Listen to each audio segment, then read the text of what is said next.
Hi everyone. So I've sold my M1 Mac Mini and it is not the reason what you think. So I've been using my Mac Mini for almost a month and there was a lot of issues in the beginning like Bluetooth issues, lags and slow SSD speed. But after the 11.1 Big Sur update, most of the Bluetooth issues have been fixed. Also in previous video I said I won't make a video about it unless there is a Docker build out. So the Docker is out, it's in preview, but there are some issues and I will talk about that in a minute. Let's talk about the Bluetooth issues first. So the mouse and keyboard disconnection issues are fixed. The only issue I face with Bluetooth that my AirPods Pro get disconnected once in a while, and I don't think that's a problem with M1 specifically. I am having this issue with my Intel, so the Big Sur has some bugs in it. Another issue I talked about in my previous video, that was the slow SSD speed. So no one talked about it before I made that review, so I had no idea whether that's the issue with my unit or it was a software issue or compatibility issue.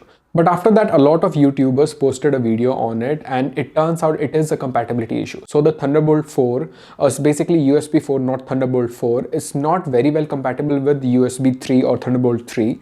So you will not get a 10 Gbps speed completely. So the only solution for that issue is you have to purchase an expensive USB-C hub. So if you're planning to edit 4K 10-bit video with 60 frames per second, I think you should reconsider. Because most of us are using T5 SSD and the write speed is a little slow.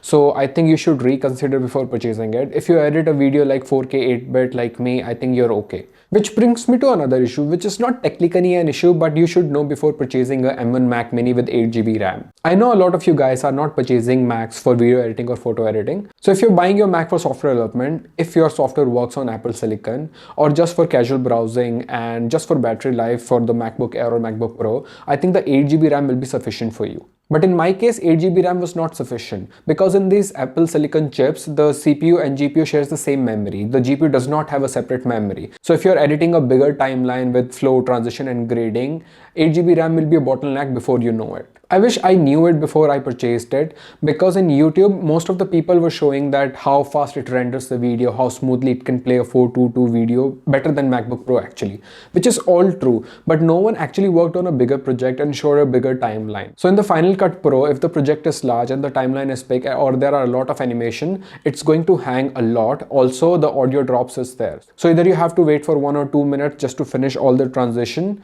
or you have to restart your Final Cut Pro. There is a program VT Decoder XPC service which renders and analyzes the transition and it takes a lot of memory. It does not mean that you cannot edit the video in M1 Mac. If you set your timeline to better performance, it actually works fine. But if you want to edit in better quality, you should go for 16GB RAM. The CPU and GPU are really powerful and the rendering speed are crazy fast, but you spend most of your time in editing the video and that can be frustrating sometimes with the 8GB RAM. Now let's talk about the development part of this Apple Silicon.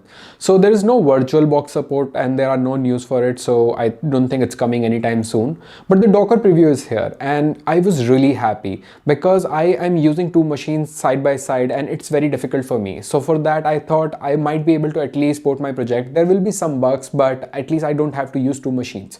But boy, I was wrong. My expectations of Docker on the Apple Silicon were a little higher than it delivered. So I was expecting it to run x86 images like Apple run x86 program with Rosetta 2.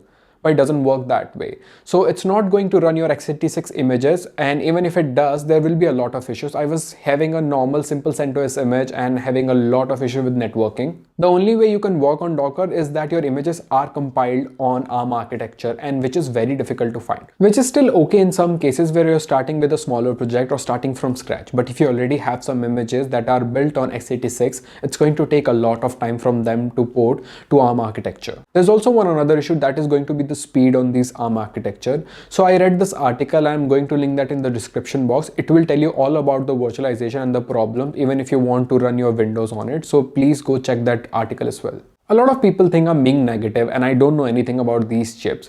See, I love Mac and I've been using it for a very long time. I prefer it over Linux because of the user interface and I hate Windows. Yes, I hate Windows. And I really want these machines to succeed because they're crazy powerful and I never denied that. It is amazing to see those fast machines at this price, and the battery backup is great because of that 5nm technology. If you work on a normal programming language like Python and if you want to do iOS development and you're not worried about running a local cluster, I think you're good to go with these machines. But if you are a DevOps like me who need to work on infrastructure and run Kubernetes on their local or Docker or some images or virtual machines, I think you're going to wait for a long time.